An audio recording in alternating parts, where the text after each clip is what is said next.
Most houseplant owners believe that overwatering means giving a plant too much water at one time. But here's the uncomfortable truth.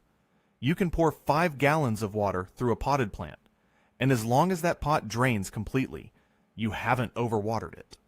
Overwatering isn't about the volume of liquid you pour into the pot. It is about how long the roots sit in a suffocating, oxygen-starved environment.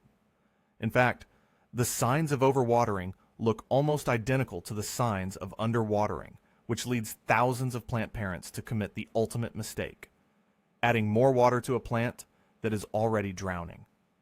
Today, we are stripping away the myths. You will learn how to read your plant's subtle cry for help before root rot takes over, the exact 4-step rescue procedure to save a soggy plant, and the simple soil adjustment that makes overwatering virtually impossible. Let's start with the warning signs, because your plant will always tell you it's drowning long before it actually dies. The first signal is leaf texture. When a plant is underwatered, its leaves feel papery, crisp, and thin. But when a plant is overwatered, the leaves turn soft, limp, and droopy, yet feel strangely thick or spongy. This happens because the root cells are bursting from osmotic pressure, but because the roots are dying from lack of oxygen, they can no longer transport water up into the stems efficiently.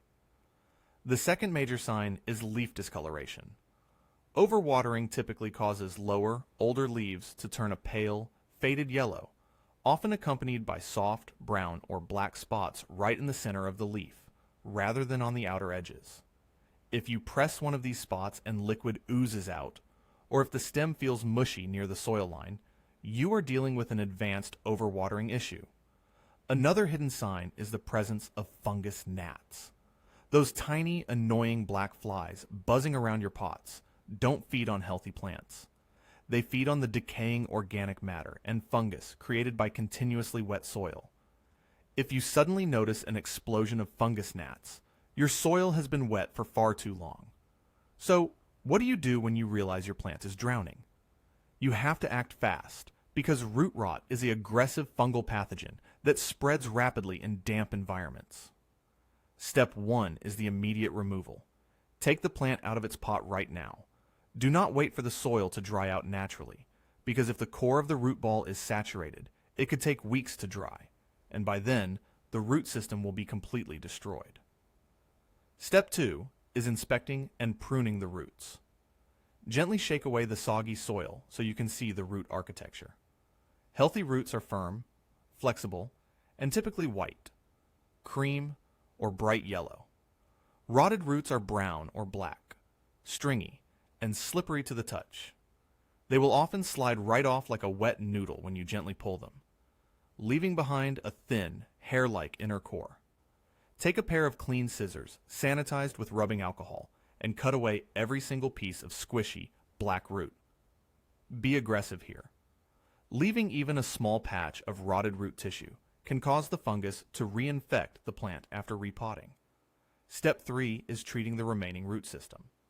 Dilute 1 part 3% hydrogen peroxide with 4 parts room temperature water and gently rinse the healthy roots.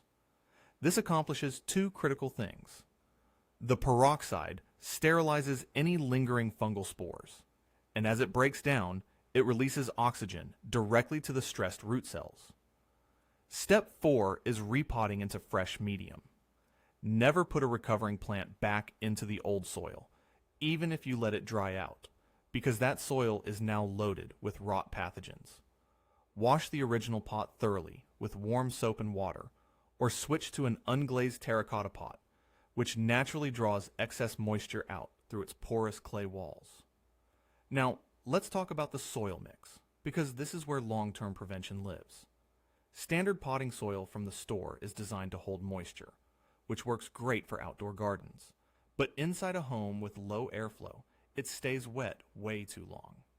To fix this, mix 2 parts standard potting soil with 1 part coarse perlite and 1 part orchid bark.